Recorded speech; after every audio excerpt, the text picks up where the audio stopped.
আসসালামু আলাইকুম ওয়া রাহমাতুল্লাহি ওয়া বারাকাতুহু। রমজানুল মুবারক। আমরা স্ক্রিনের মাধ্যমে দেখছি বিএনপির অ্যাক্টিং চেয়ারম্যান আমাদের কথা শুনছেন। আমাদের পক্ষ থেকে অ্যাক্টিং চেয়ারম্যানকেও শুভেচ্ছা, বেগম খালেদা জিয়া এবং তার পরিবারের সবাইকে শুভেচ্ছা জানাচ্ছি। আমাদের এখানে উপস্থিত আছেন বিএনপির মহাসচিব, অন্যান্য জাতীয় নেতৃবৃন্দ, সাংবাদিক ভাইয়েরা, আপনাদের সবাইকে ধন্যবাদ জানাচ্ছি। সবাইকে একটা জিনিস বুঝতে হবে, আমাদের প্রাপ্তির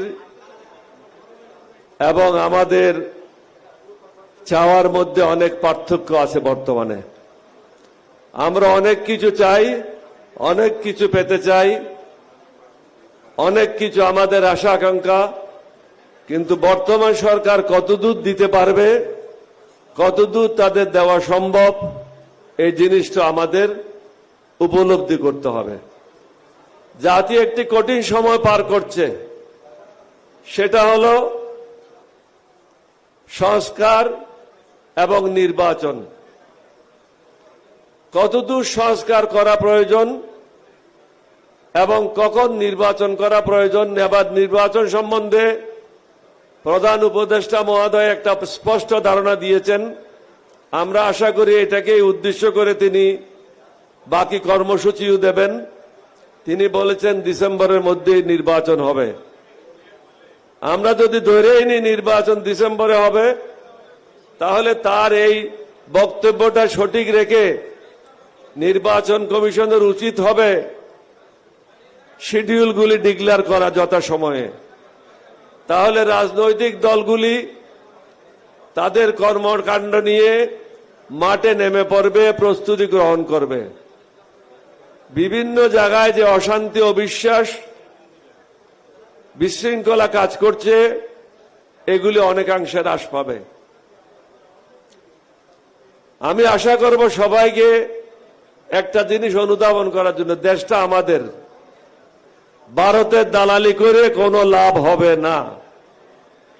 আমরা বহুদিন দালালি করেছি, বাংলাদেশ ক্ষতিগ্রস্ত হয়েছে।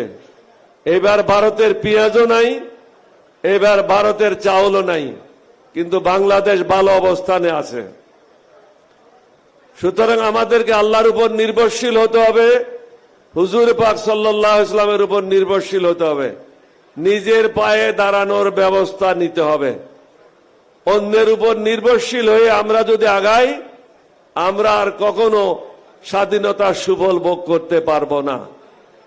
আমাদের তরুণ নেতৃত্ব তারেক রহমান এবং অন্যান্যরা যারা আছেন, আপনাদের মধ্যে অনেক মেধা আছে, শিক্ষাগত যোগ্যতা আছে, প্রয়োজন আপনাদের অনেকের অভিজ্ঞতা এবং আপনাদের দক্ষতা, শিক্ষাগত যোগ্যতা যদি কাজে লাগান, একটা সমন্বয় করতে পারেন, এই দেশ আর পিছনের দিকে তাকাতে হবে না। আমাদের সকলের মধ্যে ঐক্য গড়ে উঠুক, দেশপ্রেম জাগ্রত হোক, তাহলে আমরা সত্যের পথে থাকবো, ন্যায়ের পথে থাকবো। আপনাদের সবাইকে ধন্যবাদ। বাংলাদেশ জিন্দাবাদ। আসসালামু আলাইকুম ওয়া রাহমাতুল্লাহি ওয়া বারাকাতুহু।